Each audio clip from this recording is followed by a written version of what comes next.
O lance lá do oxigênio de Manaus, cara, essa eu não vi. O que o Pazuello falou? Que não era culpa dele, pá? Como é que é? Não, ele disse, primeiro ele inverteu as datas que teve conhecimento. Nós temos informações, dados, que desde o dia 7 de janeiro o Ministério da Saúde sabia que iria colapsar o fornecimento de oxigênio para os manauaras, né? Na verdade, a Secretaria de Saúde do Amazonas já tinha informações da White Martins, que é a fornecedora de oxigênio, desde julho a agosto. E pelo menos, já confirmado, desde o dia 7 de janeiro, o Ministério da Saúde iria. No dia 10 de janeiro, o ministro da Saúde vai até Manaus. No dia 11, ele faz um evento. Para quê? Para comunicar que estava comprando carretas de oxigênio? Não. Para anunciar o Tratkov com hidroxicloroquina para enfrentar a falta de ar das pessoas.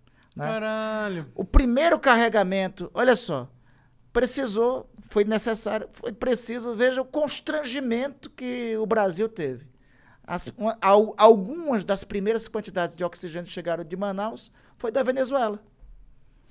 Porque o Brasil estava negligenciando. Ainda não tinha atentado e não tinha dado a prioridade devida. Não era nem a questão necessidade. que tipo, não dava pra comprar. A questão é que só não compraram porque não se preocuparam que ia faltar. Eles tinham lá uma convicção, tinham informação, ou então, aí é a hipótese que nós estamos trabalhando. Nós acreditamos que o povo manauara, os cidadãos de Manaus, foram tratados como cobaia. Eles viram que o colapso existia, eles viram que o sistema estava colapsando, eles disseram, vamos dar hidroxicloroquina que resolve. Quando viram que falhou a hidroxicloroquina, aí foram atrás do oxigênio, mas e só aí depois. era tarde demais. Aí já era muito tarde. Aí então, deu essa é a hipótese que nós caminhamos lá. E essa hipótese aí não é para denunciar criminalmente ao Ministério Público, não é para o impeachment somente, não. Isso aí é crime de lesa humanidade. Segundo o Estatuto de Roma, crime de lesa humanidade é julgado pelas leis do país, mas é julgado também pelo Tribunal Penal Internacional. Isso é algo que eu ficava pensando às vezes, assim, porra, imagina se o Bolsonaro, se ficar provado mesmo que o presidente fez merda na pandemia, porra, o mundo vai querer a cabeça dele. O que pode acontecer no fim da CPI lá? O que tu imagina? Igor, eu defendo que o relatório final da CPI tenha 3 grandes capítulos, que eu chamo de 3 tomos. O primeiro tomo apontar o que foi crime político.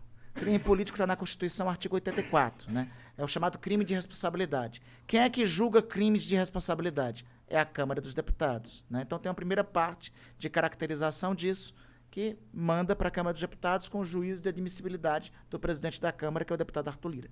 Uma segunda parte é dos crimes comuns. Esses crimes comuns vão para o Ministério Público Federal. Nós já temos apontado os seguintes crimes comuns: charlatanismo, crime contra a ordem sanitária, prevaricação, tráfico de influência e corrupção passiva, e estamos com os elementos já encontrando pelo menos o crime de corrupção ativa. Então, esses crimes comuns vai nessa segunda parte do relatório. Na terceira parte do relatório, nós temos todos os elementos para esse morticínio que aconteceu em Manaus. Todos os elementos indicando que lá a população manauara foi feita de cobaia. Tendo sido feito de cobaia, então aí é o crime de lesa humanidade, artigo 5º do Estatuto de Roma, do Tribunal Penal Internacional, né? Então, a ideia é apresentar um relatório com esses 3 grandes capítulos, com esses 3 grandes tomos. Aí você pode perguntar, mas aí o PGR não vai tocar, o presidente da Câmara não vai tocar? Bom, primeiro é o seguinte, a lei que rege as CPIs define o seguinte: aquela autoridade que recebeu o relatório da CPI tem 30 dias para dizer qual providência tomou. Se não disser qual providência tomou, ela responde administrativa, civil e criminalmente. Responde em 3 esferas. Então, tem instrumentos legais para também acionar a autoridade que não tomar as providências, né? Segundo, vamos lá que não avance, por exemplo, os crimes de responsabilidade. Mas os crimes comuns, os agentes responsáveis pelos crimes comuns, serão perseguidos pelo menos pelos próximos 15 a 20 anos. Crime charlatanismo, crime contra a ordem sanitária, homicídio culposo, corrupção ativa, não prescreverá pelo menos nos próximos 5 anos. Entendi. Então, isso que me leva a crer, a acreditar e a lutar para que o relatório final, né, tenha um peso não somente para agora. Independente disso, Monark e Igor, esse serviço que está sendo feito não é um serviço somente para prestar conta como parlamentar, não é um serviço somente para a sociedade ver, é um serviço para a história. Porque, Igor, é o seguinte, acabei de estar falando aqui na preliminar contigo, que eu tenho um netinho, Antônio Gabriel, tem 8 anos. Eu acho que ele tem pouca noção, referência hoje, tem noções assim vagas do que foi a pandemia, né? Mas daqui, quando ele chegar com 20 anos, nos livros de história, vai estar escrita essa tragédia aqui que nós brasileiros vivemos. Ele vai olhar para mim e vai dizer, vovô, o que foi que o senhor fez e de que lado o senhor estava? Eu quero ter a consciência livre para dizer, meu neto, eu fiz tudo o que era possível ser feito. O que eu fiz foi isso, isso, isso. A prestação de contas nossa não é com eleição, não é com agora. É uma prestação de contas mais dura, prestação de contas com a história. E a história, eu sou historiador, a história nos ensina que ela tem a porta de entrada da glória e tem a porta de entrada da vergonha. Tem a porta de entrada da honra e a porta de entrada da desonra. E a pior coisa para as gerações que virão, para os descendentes de alguém, é entrar pela história, pela porta da vergonha. Com certeza. Eu concordo pra caralho, mas eu, infelizmente, tenho um pessimismo dentro de mim que acho que não vai dar em porra nenhuma essa porra. Faz que nem Gramsci.